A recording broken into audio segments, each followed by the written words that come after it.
저의 그 주제는 아트 게임, 즉 무거운 게임, 가벼운 관객 조율하기라는 제목으로 달았는데요.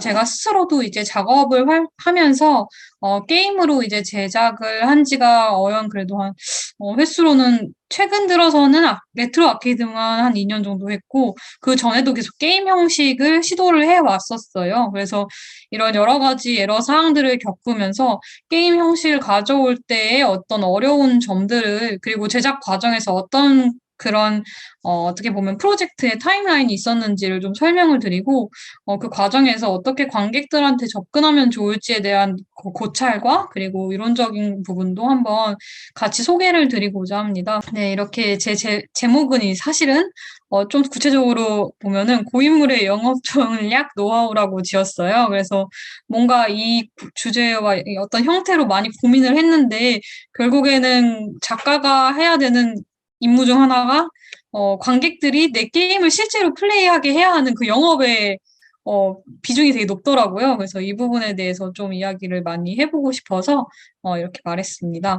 그래서 먼저 인덱스를 보면 이제 작가 소개 같은 경우는 앞에서 잘 해주셔서 더 제가 추가할 게 있을까 싶은데요. 일단 미디어 아티스트로 활동을 하고 있었고 제 특이사항 같은 경우는 기술을 많이 좀 공부를 해보고 싶어서 대학원을 이제 공학대학원으로 진학을 했는데 거기서 뜻밖의 되게 과학 기술이라든지 그 비하인드 스토리에 대한 이야기들에 좀 관심이 많이 갖고 그렇다고 해서 연구 주제는 될 수 없는데 뭔가 우리가 몰랐던 것들에 대해 얘기하는 게 재밌어서 그런 소재로 많이 좀 다뤄왔습니다. 그래서 그런 소재로 만든 게임들을 세 개 보여드릴 거고요. 그 다음에 이제 실제로 작업을 하면서 가장 어려웠던 게임의 무거움에 대해서 그리고 두 번째로는 그에 비해서 엄청나게 열심히 공을 들였는데 이제 관객들은 굉장히 가볍게 대할 수밖에 없고 게임이라는 매체 특성상 그리고 이제 감상도 중간중간에 이제 몰입을 방해하는 효과가 되게 많은 부분이 있었는데 그런 부분들을 좀 짚어보려고 합니다. 세 번째는 그거에 대해서 어떻게 좀 행동을 취할 수 있을지에 대한 어떤 제작자의 입장을 좀 알려드리려고 합니다.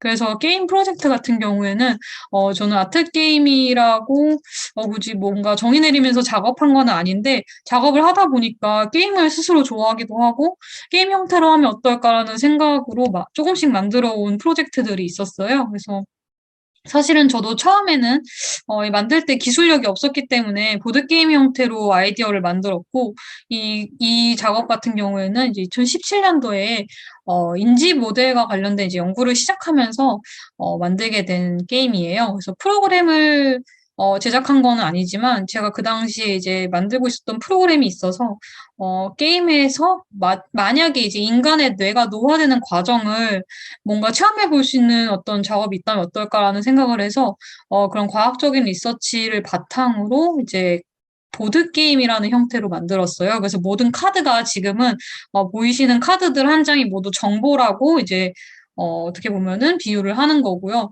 그 카드 덱마다 인간의 그냥 1부터 뭐 한 90까지 나이가 아닌 뇌의 나이로 구분을 해서 세 가지 덱을 만들었어요. 그래서 유아기, 청년기, 노인기로 이제 뇌의 어떤 그 발달기에 따라서 구분이 되는데요. 각 카드의 어떤 그 이제 뒤집으면 그 단어마다의 그 오답과 정답이 섞여 있어요. 그래서 우리가 어떤 단어를 기억하고 저장하는 그 방식이 카드 게임 뒤집어서 매칭하는 그 과정하고 되게 비슷하다고 생각이 됐었어요. 그래서 이제 어린이 같은 경우는 예를 들어 어떤 단어를 기억하거나 그 단어를 알고 있는 양이 적기 때문에 그만큼 어린이 댁에 있는 경우, 여기 맨 첫 번째 왼쪽 상단 같은 경우는 가장 적은 수의 정보가 있고, 스펠링 오류도 많아요. 두 번째는 청년 단계인데 이때가 가장 정보를 많이 저장할 수 있고, 오류도 낮기 때문에 그런 숫자들을 다 반영해서 이렇게 카드를 넣었고요.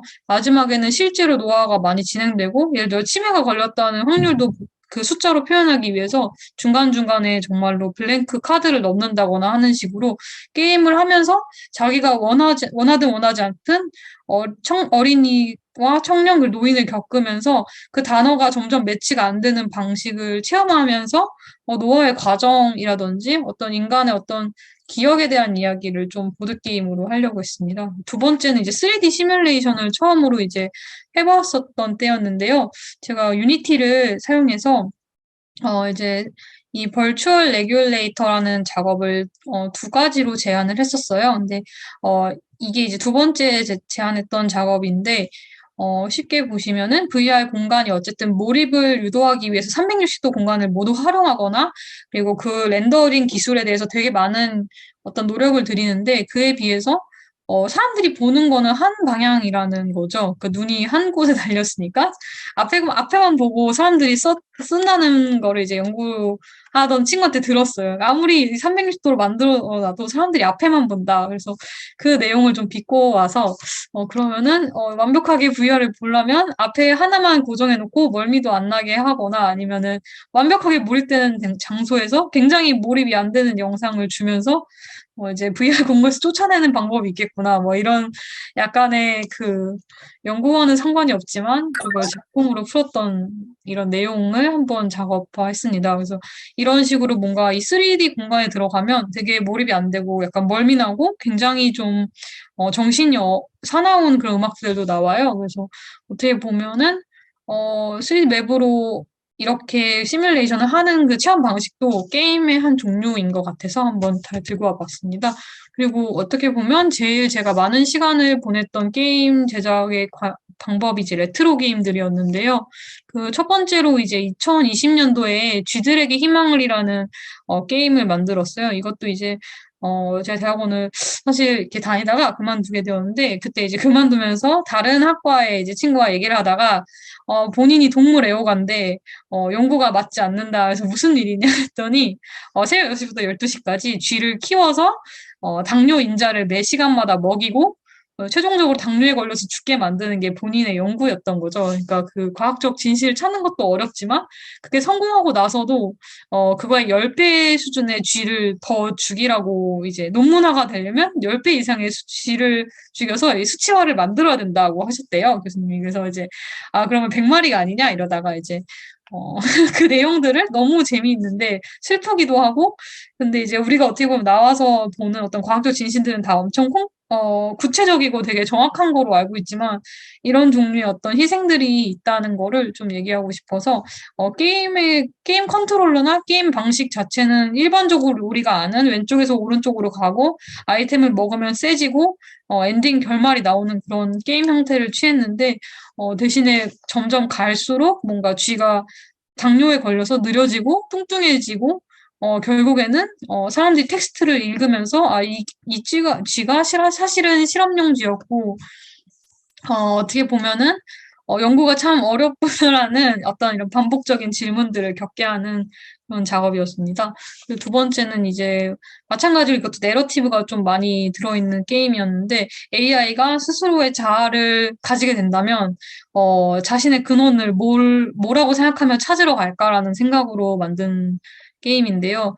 이것도 마지막에 이제 자아를 찾은 오징어가 스스로 그러니까 자아를 찾은 게 이제 오징어였던 거죠. 이것도 어떻게 보면 제가 좀 과학적인 사실을 어떻게 보면 어떻게 가미하려다 보니까 좀 억지로 부린 것 같기도 하긴 한데 뉴럴 모델의 최초 제안이 원래 스퀴드 엑손이라고 해서 우연히 발견한 대왕 오징어의 1m짜리 뉴런에 전자극을 강화하면서 이제 우리가 알고 있는 네, 그 뉴럴 모델이 시작되었다고 해요. 인간의 뉴런은 정말 짧아서 실험을 할 수가 없거든요. 그래서, 네, 뭐 그렇다고 합니다. 그래서 그런 어떤 의외의 이야기들. 어쨌든 간에 게임을, 이전까지 했던 게임들이 좀 내러티브를 담기 어려웠다면, 최근에 했던 제작 게임들은 모두 좀 내러티브나 어떤 이야기를 좀 몰입할 수 있는 용도로 많이 사용을 했어요. 그래서, 가장 최근에 했던 게 제로원에서 2021년 올해 이제 제작을 한 6개월 정도 했던 구름의 영역이라는 작업인데요. 근미래에 도래할 어떤 UAM, 그러니까 드론 택시라는 소재로 리서치를 해서 작업을 제안을 했습니다. 그러니까 어떻게 보면 대륙권을 같이 공유해야 되는 드론과 그 새들이 있을 텐데 그 새들의 어떤 이동성이나 드론의 이동성 그리고 이 드론을 사용해도 그 드론을 사용하는 개인들이 다 이동성이 다르게 차별화될 것 같다는 생각이 들었고 그게 결국에는 에너지와 결부가 될 때 어떤 갈등과 불균형이 일어날지를 좀 상상하는 그런 게임이어서 게임 캐릭터를 세 개로 나눠서 어, 제일 약한 캐릭터는 더 이상 날지 않게 된 새였고요. 그리고 이제 연구자, 그러니까 새를 연구하다가 연구소에서 쫓겨난 연구자가 한 명 있는데 빚이 많아서 아무리 아이템 먹어도 뭐 효과가 없었고요. 그래서 마지막이 이제 설계자인데 설계자는 이제 그 세계관을 유지하는 캐릭터이기 때문에 그러니까 기본 세팅이 되게 세게 만들어져 있고 그래서 세계 공유하는 세계관이 같고 내용은 다 다르게 이제 플레이가 되는 방식으로 게임을 만들었습니다. 그래서 그 게임들이 결국에는 어떤 게임을 하다 다른 게임을 넘어가면 거기서 오는 이동성의 차이도 느낄 수 있고 뭔가 그 내용들이 다 다르기 때문에 발견하는 재미도 있고 그래서 엔딩도 다 다르게 나올 수 있어요. 뭐 누구를 죽이거나 뭐 안 죽이거나 이러거나 뭐 어떤 숨겨진 맵을 찾거나 하는 식으로 뭔가 내용을 찾아가게 하려고 노력했습니다.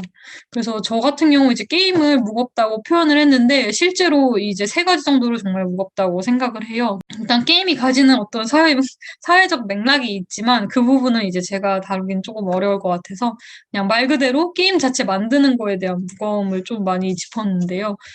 예술가로서 제가 생각하기에 게임을 활용하는 게 굉장히 좀 부담스럽고 무거울 수밖에 없다고 생각을 하고 있습니다. 그리고 그거는 이제 물질적으로 정말 많은 하드웨어와 소프트웨어 구동 그리고 웹에 이르기까지의 좀 기술력이 많이 필요하고요. 그게 이제 개인이 할 수 없을 때는 프로젝트비로 많이 나가게 될 텐데 그런 지점에서는 작가 개인이 시작하기 되게 어려운 상황인 것 같다는 생각도 좀 많이 들었고요. 그다음에 마지막으로는 이제 자기 메시지가 있는데 그 메시지가 꼭 게임의 형식이 아닐 때도 있었다는 거예요. 그래서 그거를 억지로 게임에 맞추고 뭔가 공격 시스템, 뭐 보너스 시스템 이렇게 되는 순간에 되게 본질적으로 내가 왜 게임으로 이걸 만들고 있지 하는 그런 어려움에 빠질 수 있어서 그 점도 되게 많이 고민해야 되는 것 같습니다. 그래서 이건 이제 게임을 만들 때 대부분 로드맵을 이제 짜실 때 어떻게 하는지에 대한 거를 좀 간략하게 아이디어를 가져왔는데요. 저 같은 경우는 기획안을 짜고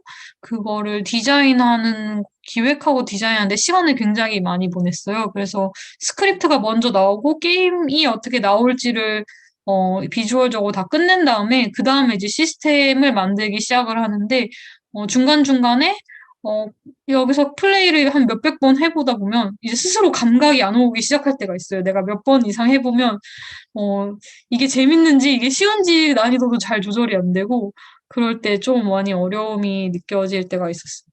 그래서 그 부분에 있어서도 계속 플레이도 막 주변에 시켜보고 아니면 중간에 너무 재미가 없다 싶으면 뭔가 다른 요소를 넣는다든지 하는 식으로 많이 했던 것 같아요. 그래서 사실 설치도 이게 옛날에는 게임만 화면에 띄워서 놨더니 사람들이 영상인 줄 알고 이 접근을 잘 안 하시더라고요. 그래서 피치 못하게 되게 화려하고 뭔가 오락실적인 분위기를 내려고 노력했는데 결국 사람들이 일단 접근을 해야 되는데 그 접근까지의 거리가 좀 있어서 네, 저는 좀 비주얼적인 거에 신경을 많이 썼던 것 같아요. 그래서 게임 디자인을 기획할 때, 이번 게임 같은 경우는 뭔가 공간성이나 이동성을 좀 어떻게 그 평면적인 화면에서 보여주고 싶어서 맵의 높이와 길이로 그거를 많이 표현을 했어요. 그리고 그 게임기도 제가 게임기를 디자인하게 된 사연이 있는데, 맨 처음에는 키보드를 올려놨더니, 사람들이 키보드의 키를 다 한 번씩 눌러보면서 이제 전시장에 게임이 어느 순간 멈춰 있거나 하계사님들이 전화가 오시더라고요. 그래서 아 이거는 뭔가 내 잘못이다라는 생각을 하고 이제 두 번째로 한 게 그 시중에 판매하는 오락기 컨트롤러들이 되게 많아요. 약간 레트로 게임기가 이제 그런데요. 그거는 최소한 버튼을 누르면 그 버튼만 주어져 있기 때문에 그것만 사람들이 누르거든요. 근데 제가 또 실수한 게 거기에 이제 뭐 DXR인가 뭐 이런 식으로 무슨 그 레트로 게임기의 컨트롤러 방식이 또 몇 세대가 있나 봐요.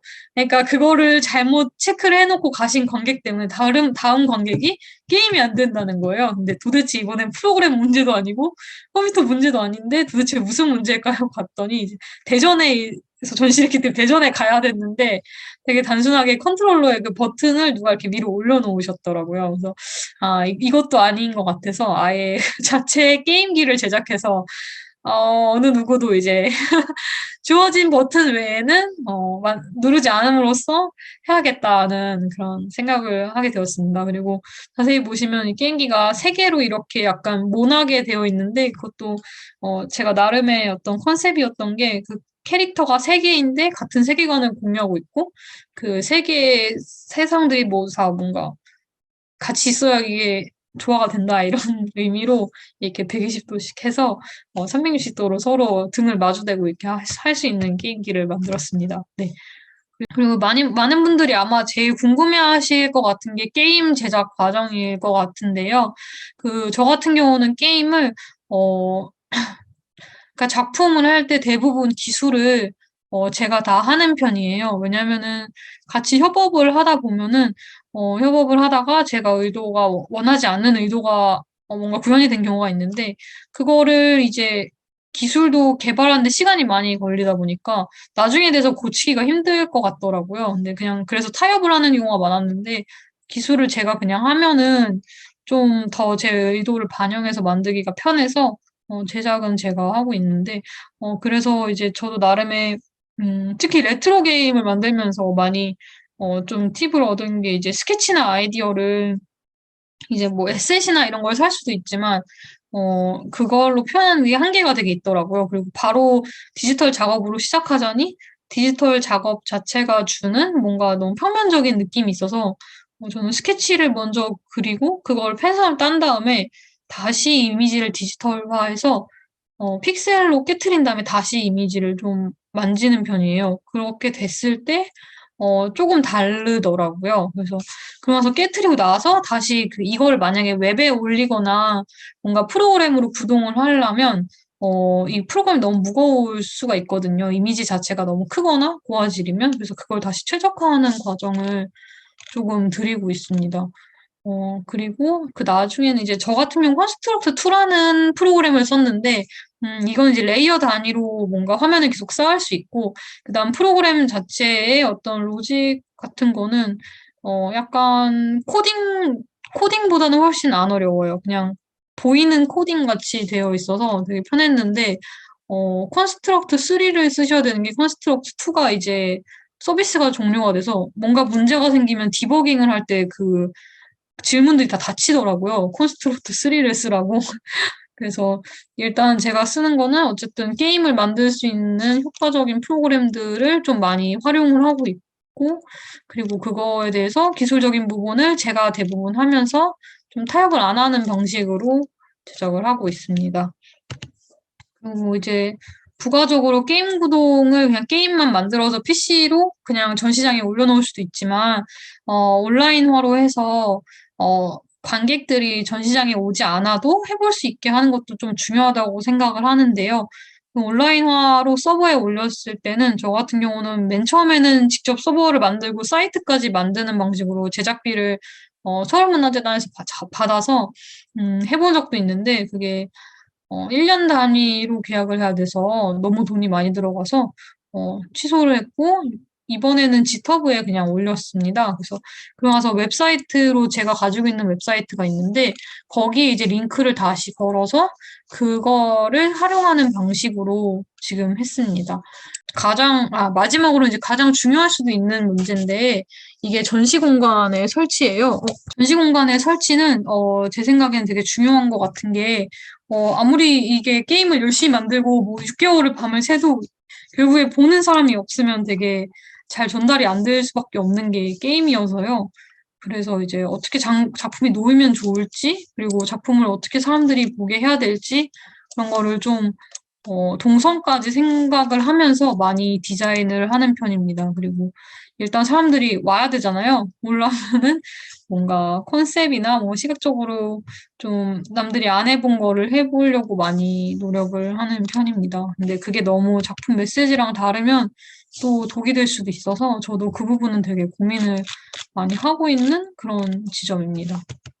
그래서 이제 두 번째로는 이제 관객이 그러면 얼마나 이렇게 좀 가볍게 태도를 할 수밖에 없는지에 대해 이제 네, 설명을 하게 되는데요. 일단 가벼운 관객을 관찰했던 저 입장에서 조금 설명을 간단하게 드리자면 기본적으로 플레이어들이 기다림에 되게 약합니다. 그래서 게임이 너무 많은 로딩 시간이나 아니면 일정 수준 이상의 시간을 요구하는 막 테스트를 제안을 하거나 아니면 인트로가 너무 길어서 막 장대한 그 서사를 이 사람들이 기다려서 읽어야 되거나 하면은 체험을 원하지 이 사람들이 뭐 정보를 주입받고 싶어 하는 게 아니어서 바로 이 미련 없이 떠나더라고요. 그래서 네, 저도 계속 그런 걸 확인을 했어야 되는데 네, 그렇더라고요. 그리고 실수를 되게 많이 하는데요. 그러니까 개발자나 뭐 작가 입장에서는 본인이 원하는 거와 딱 얘기를 하고 싶은데 사람들은 심지어 버튼을 잘못 눌러서 게임을 끄기도 하고 맵이 아닌데 맵이 안 나온다고 이렇게 화를 내기도 하고요. 그리고 어쩔 때는 캐릭터 자체가 없어져 있어요. 그래서 어떻게 만들었는지 모르는 디버깅들을 만들고 이렇게 떠나는 경우가 많은데 이건 저의 어떤 이 작가 메시지와는 전혀 상관이 없는 상황들이어서 이런 예술관 내에서 이 관객들이 디버깅을 하는 거에 대한 그 상황을 항상 염두하면서 만들면 좋겠다고 생각을 하고 있고요. 뭐 그게 어떤 가능성이 될 수는 있겠는데 그게 작가 메시지의 전부가 되는 건 너무 슬플 것 같아요. 그래서 그다음 게임에 절대 적응하지 않는데 그 말은 게임이 완전 너무 쉬워서 자기가 알고 있는 어떤 퍼즐 게임이 아닌 이상 대부분 게임의 어떤 특징을 이해해야 되고 자기가 무슨 상황인지를 알아야 되는데 그 상황 자체를 어려워하는 분들이 되게 많아요. 이게 서 있고 전시장에서 이렇게 이동해야 되는 상황에서는 이렇게 마음의 여유도 없는 경우도 있으신데 그런 분들의 경우 되게 쉽게 떠난다는 점을 항상 느끼고 있습니다. 그리고 또한 이제 처음 해보는 플레이일수록 흥미를 좀 잃는 경우가 많으시더라고요. 그리고 실제로 뭔가 어려움이 있거나 뭐 플레이를 하는데 뭐 신체적인 어려움이 있으신 분들은 당연히 그런 버튼이나 컨트롤러 하나도 굉장히 많은 어려움을 느낄 수 있기 때문에 그 자기가 필요로 하는 게임 컨트롤러에 대해서는 좀 구체적으로 아주 사용을 좀 줄일 필요가 있으실 것 같아요. 그리고 설명을 필요로 하나 싫어한다라는 표현은 이제 플레이어가 어느 정도의 게임에 어떻게 해야 되는 건지, 뭔지에 대해서는 알아야 하는데, 그게 길어지면은 좋아하지 않아요. 그래서 게임을 진행하는 방법이나 어디로 가는지도 굉장히 좀 직관적으로 이해하지 않으면은, 게임을 하면서 도중에 쉽게 지치는 거를 볼 수 있습니다. 그리고 게임의 주된 요소이기도 한데, 피드백이, 그렇다고 피드백을 모두 엄청나게 잘 사용하지는 않는 경우도 많잖아요. 특히 아트게임의 경우는 어떻게 보면 제한이 먼저인 경우도 있는데, 이제 피드백이 자기가 알고 있는 게임처럼 오지 않으면 이제 흥미를 되게 많이 잃을 수 있다는 거를, 또 확인하셔야 될 것 같아요. 이게 결국에는 게이머가 통제감을 느끼지 못하는 상황이라고 판단을 해서 흥미를 떨어뜨리는 상황이거든요. 그래서 그런 부분에서도 조금 고민을 하시면 좋을 것 같습니다. 그래서 조율하기는 사실 약간 제 변명 같은 거일 수도 있는데 메시지를 담아서 게임을 만들면 일반적으로 게임에 대한 기대가 있는 유저들, 그러니까 관객들은 되게 당황해하는 경우가 많은 것 같아요. 그리고 그 당황하고 뭔가 그걸 더 봐야 되나라는 생각을 할 수도 있고요. 그래서 그냥 자기가 아는 방식으로 점퍼랑 그냥 달리기만 하다가 끝내시는 분들도 봐서, 음, 이럴 때 어떻게 하면은 좀 작가적 메시지를 전달할 수 있을까라는 생각을 되게 많이 하게 됐습니다. 그래서 이제 어떻게 보면은 게임도 여러 가지 게임이 있잖아요. 그러니까 이건 약간 변명 같을 수 있지만 저희가 다, 뭐, 게임 개발사처럼 흥행하는 게임을 만드는 게 아니라 어떤 내 메시지가 있고 내가 목표로 하는 작가 활동이 있는데 거기에 게임 양식을 사용하는 거라면 여러 가지 게임의 종류가 있겠지만 저 같은 경우는 찾아보니까 시리어스 게임으로 정의가 되겠더라고요. 그래서 이렇게 한번 이 시리어스 게임 이런 게임도 존재할 이유가 있다라는 뭔가 정보를 드리고 싶어서 시리어스 게임을 제가 좀 찾아와 봤는데요. 시리어스 게임이라고 하는 거는 이제 이미 아시겠지만, 상업용 게임의 어떤 효과와 구별되어서, 순수하게 정말 즐기려고 만드는 건 아니고, 이제 어떤 게임을 만든 사람의 의도된 어떤 목적에 따라서 이 게임을 끝내고 나서 사람들이 동기부여가 되던 아니면은 어떤 실질적인 기여를 하던가 또는 어떤 가치에 설득을 당하거나 뭐 예를 들어 여기 도표에 있는 것처럼 여러 가지 어떤 기능을 좀 유도를 하기 위해서 만들어진 게임이에요. 그래서 이제 시리어스 게임 같은 경우도 여러 가지 장르가 있었는데 정말 연구소에서 여러 가지 크라우드 소싱으로 해서 사람들이 참여해서 어떤 그 연구적 결과를 게임 형태로 해서 사람들한테 맡겨서 만들어내는 그런 게임도 있었고요. 아예 뭔가 정말 환경적인 이슈라든지 뭐 전쟁의 참상을 다룬 이런 게임들을 통해서 사람들에게 어, 이런 문제들, 사회적 문제들이 어떻게 현실에서 체험 못 해보지만 감접적으로라도 경험해 볼 수 있는지 그런 거를 설득하기 위한 게임들도 있었고요. 아니면 이제 게임을 끝내고 나서 사람들이 거기서 동기부여를 얻어서, 추후에는 다른 예를 들어 뭐 피트니스 게임이라고도 표현되어 있는 것처럼 뭔가 자기의 어떤 현실에서의 삶을 변화시키려고 노력하거나 뭐 에듀케이션으로 완전 기능을 교육적으로 해서 그 게임을 함으로써 현실 생활에서 정말 도움을 받는 그런 용도로도 지금 많이 제한이 되고 있는 그런 게임의 형식 중 하나라고 합니다. 여기 이제 되게 다양한 게임들이 많긴 한데 뭐 사례로 몇 개만 들고 왔는데요.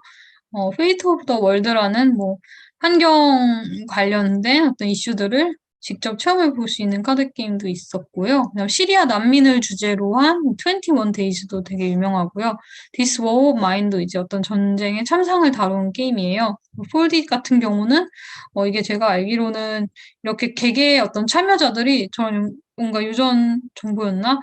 화학적 구조였나를 계속 맞춰가면서 퍼즐처럼 맞추는 게임인데 그게 실제로 데이터가 돼서 어, 이렇게 파일처럼 쌓인대요. 그래서 연구에 도움이 된다고 하더라고요. 그래서 이런 아예 정말 되게 실용적인 니즈가 있는 게임들도 많았고, 이제 또 제가 흥미롭게 봤던 거는 저기 맨 밑에 발달장애라든지 이제 신경발달장애를 대상으로 해서 어린이들에게 플레이를 함으로써 집중력을 정말 향상시키고 조금 더 어, 뭐라고 하죠? 집중 자체를 높일 수 있는 훈련을 시키는 게임인데 이것도 되게 요즘 연구로 많이 되어 있는 분야더라고요. 그래서 이렇게 되게 다양한 굳이 게임성을 목표로 하지 않아도 충분히 되게 많은 어떤 시도들이 있고 되게 큰 장르로 지금 보여지고 있다는 거를 좀 들고 와봤습니다.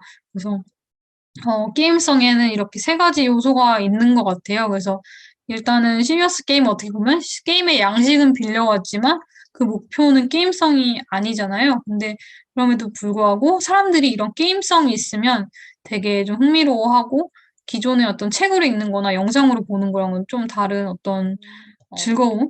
네, 그런 걸 느끼는 것 같더라고요. 몰입이라고 하죠? 네, 그래서 세 가지가 있는데, 이제 첫 번째는, 성취감이에요. 그래서 게임을 통해서 진행 상황과 목표를 계속 확인을 하고, 거기서 뭔가를 이루어냈을 때 성취감을 얻기 때문에 사람들은 게임성을 가진 거를 좋아한다고 해요. 그다음에 두 번째로는 게임 자체의 자율성인데, 그 게임이 어떻게 보면은 되게, 음, 게임이 과연 자율성을 주는지는 잘 모르겠어요. 게임은 정말 프로그램된 대로 플레이어가 하지 않으면은 그거 이외에는 별다른 피드백을 받을 수 없긴 한데 그럼에도 불구하고 게이머가 자기가 캐릭터를 제어하고 환경을 조작하고 있다는 감각을 느끼게 하고 독립적으로 행동할 수 있다는 그런 느낌이 자율성을 준다고 합니다. 그리고 마지막으로는 관련성인데 이거는 릴레이티드네스라고 해서 뭔가 몰입되고 자기가 스스로를 이렇게 약간 개입시키는 그런 느낌인 것 같아요. 그래서 플레이어가 게임에 몰입하기 위해서 스스로 스토리에 있는 캐릭터랑 공감을 한다든지의 방식으로 어떤 관련성을 느낄 때 이제 게임성의 세 가지 요소를 좀 충족시킨다고 합니다.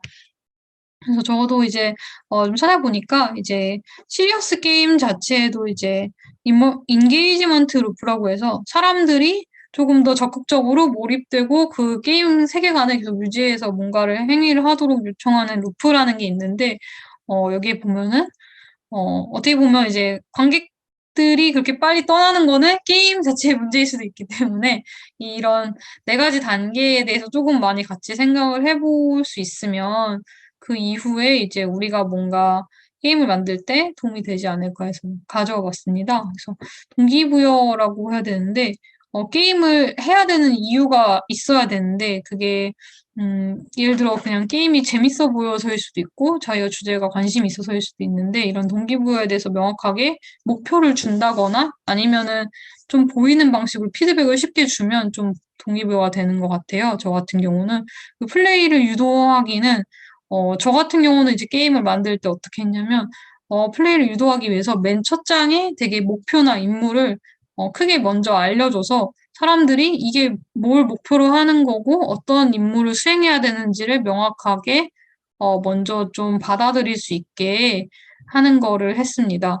그리고 세 번째는 게임의 액션을 취하기인데 그렇게 보고 그냥 떠나는 관객들도 상당히 많으신데 플레이어가 실질적으로 뭔가를 해보려면 가벼운 태스크를 먼저 게임의 앞부분에서 주는 방식이 있어요. 그래서 뭔가 인트로 단계에 뭐 이렇게 뭐 한번 점프를 해보자라든지 뭐 공격을 시키는 방식으로 액션을 취하게 하거나 게임 내 환경에 상호작용을 좀 줄 수 있는 모션들을 넣어서 취하면 될 것 같고요. 그다음 피드백은 계속 게임 내에서 피드백이 주어져야 되는데 이게 단순히 게임 버튼 눌러서 피드백이 나오는 것뿐이 아니라 어떤 맵과 맵 사이가 있으면 그 맵이 끝나면 그 맵이 끝나고 나서의 피드백을 줘서 이 맵이 어떤 게이머에게 어떤 의미였는지를 물어보고, 그래서 이 게임이 어떻게 될지에 대해서도 계속 동기부여를 해줄 때 조금 더 사람들이 계속 지속해서 보는 것 같아요.